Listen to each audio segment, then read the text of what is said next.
নমস্কাৰ, তোমালোক সকলোকে আমাৰ ইউটিউব চেনেলৰ অন্য এটা ভিডিঅ'লৈ স্বাগতম জনাইছোঁ। তো ইয়াৰ আগৰ ভিডিঅ'টোত আমি ক্লাছ 9ৰ বহুপদ চেপ্টাৰটোৰ কিছুমান MCQ চাইছিলোঁ, অৰ্থাৎ 15টা চাইছিলোঁ। তো আজি আমি 16 নম্বৰৰ পৰা চাম, আৰু এইটো মোৰ ৱেবছাইট হয়, লিংকটো মই দি দিম, তাৰ পৰা লিখি ল'ব পাৰিবা, ঠিক আছে। তো ইয়াত আমাৰ 16 নম্বৰ প্ৰশ্নটো হ'ল 5.63 × 5.63 প্লাছ 11.26 × 2.37 প্লাছ 2.37 × 2.37। ঠিক আছে। তো এইটো হ'ল প্ৰশ্ন, জাষ্ট এটা চিম্পল পূৰণ। তো এইটো কৰিবা, সলভ কৰিলে আমাৰ অপশ্যনবোৰ এইবোৰ এনেকুৱাকৈ দিয়া আছে। তো ইয়াৰ ভিতৰত কোনটো দেখা পোৱা তোমালোকে? ডি, অৰ্থাৎ 64 আহিব। তো ইয়াত মই জাষ্ট তোমালোকক MCQ টাইপটো দেখাই দিছোঁ, এনেকুৱা ধৰণৰ হ'ব পাৰে, ঠিক আছে। তো বাকী সলভটো নিজে কৰিব কাৰণে চাবা, যদি কিবা প্ৰব্লেম পোৱা সুধিব পাৰা। তাৰপিছত আমাক কৈছে যদি x + y = 3 হয় আৰু x² + y² = 5 হয়, তেন্তে x y মান কিমান হ'ব? তো এইটো আমি কৰিব লাগিব। এইটো কৰিব পাৰিবা। এইটো তোমালোকৰ হ'ব x + y² ফৰ্মুলাত আহিব। সেইটোত যদি কৰা তেতিয়া তোমালোকৰ x আৰু y ভেলুটো ওলাই যাব। কেনেকৈ কৰিব লাগে সেইটো ক্লাছ 8ত তোমালোকে পাইছে, ক্লাছ 8ত আছিলে। তো ইয়াৰ অপশ্যন আমাৰ কোনটো শুদ্ধ হ'ব? চি শুদ্ধ হ'ব, অৰ্থাৎ 2 হ'ব, ঠিক আছে। এনচাৰ আমাৰ 2 হ'ব। তাৰপিছত আহিলে আমাৰ 3 নম্বৰ প্ৰশ্নটো। তাৰপিছত আহিলে আমাৰ 18 নম্বৰ যিটো প্ৰশ্ন আছে সেই প্ৰশ্নটো। তো ইয়াত যদি চাওঁ আমাক কি দিয়া আছে? x + 3 হোল কিউবৰ বিস্তাৰণত xৰ সহগ হ'ল। এইটো আমি বিস্তাৰ কৰিব লাগিব। বিস্তাৰ আমি কৰিব হ'লে কেনেকুৱা ফৰ্মুলা ইউজ কৰিব লাগিব? a + b হোল কিউব এটা ফৰ্মুলা আছিলে তোমালোকৰ, সেই ফৰ্মুলাটো ইউজ কৰিব লাগিব। a³ + b³ + 3ab whole into a + b।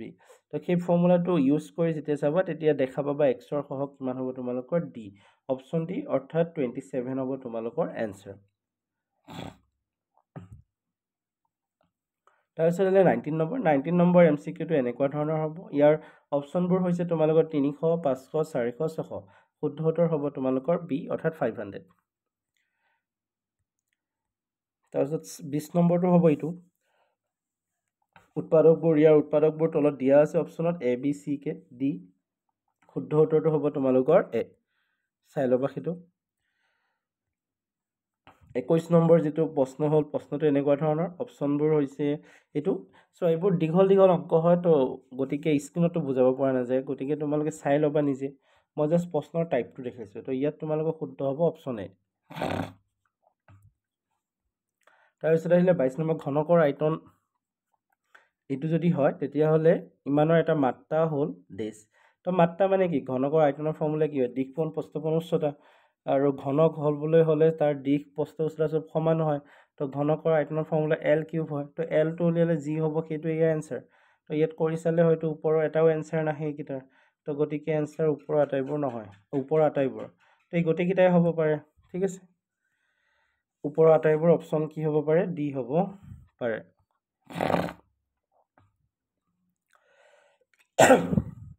তাৰপিছত 23 নম্বৰ প্ৰশ্নটো হ'ল আমাৰ এনেকুৱা ধৰণৰ। ইয়াৰ শুদ্ধ উত্তৰটো হ'ব তোমালোকৰ চি। তাৰপিছত আহিলে আমাৰ 24 প্ৰশ্নটো হৈছে এইটো। এনেকুৱা অংক তোমালোকে পাবা, এই চেপ্টাৰটোতে আছে চাগে শেষৰ ফালে। তো ইয়াৰ শুদ্ধ উত্তৰটো হ'ব তোমালোকৰ কি? বি, ঠিক আছে। তো তাৰপিছত আহিলে আমাৰ উক্তি আৰু কাৰণ টাইপৰ প্ৰশ্ন। এইকেইটা প্ৰশ্নই বহুত ইম্পৰ্টেণ্ট হয় তোমালোকৰ কাৰণে, কাৰণ এনেকুৱা প্ৰশ্ন আজিকালি আহে আৰু তোমালোকে অসুবিধা পোৱা, ঠিক আছে। তো গতিকে ইয়াত যদি চোৱা তোমালোকৰ প্ৰশ্নবোৰ হৈছে এইবোৰ, আৰু ইয়াৰ আমি অপশ্যনবোৰ চবতে কেনেকুৱা থাকিব? A, B, C, D কে থাকিব। ইয়াৰ অপশ্যনবোৰ এইবোৰ হ'ব। এটোত হ'ব অপশ্যনটো এনেকুৱা, বিটোত হ'ব এইটো, চিটোত হ'ব এইটো, ডিটোত হ'ব এইটো। প্ৰতিটো প্ৰশ্নতে অপশ্যনবোৰ দি থকা হোৱা নাই, তো একেবাৰতে গোটেইবোৰ অপশ্যন দিয়া হৈছে, ঠিক আছে। নে দিয়া হৈছে চালে গম পাম, দিয়া হৈছে তেতিয়াতো আৰু ভাল। তো প্ৰথম প্ৰশ্নটো উক্তিটো দিছে এইটো, তাৰপৰা কাৰণ কৈছে এইটো। তো এতিয়া এইটো কোনটো হয় আমি ক'ব লাগে। তো আমাক প্ৰশ্নটো কৈছিলে কি এইটো এটা বহুপদ হয়। এইটো এটা বহুপদ নহয়, কাৰণ ইয়াৰ কি হয়? এইটো পদটোত এক্সৰ পৰিমেয় ঘাত আছে। মানে এক্সৰ ওপৰত যদি চোৱা ঘাত কি আছে? 3/2। তো গতিকে এইটো বহুপদ হয় নে নহয় আমি চাব লাগিব। তো তোমালোকে চেপ্টাৰটো পঢ়োঁতে পাইছা যে যদিহে চলকৰ ওপৰৰ ঘাতটো এনেকৈ ভগ্নাংশত থাকে বা পৰিমেয় হৈ থাকে তেতিয়াহ'লে সেইটো বহুপদ হ'ব নোৱাৰে।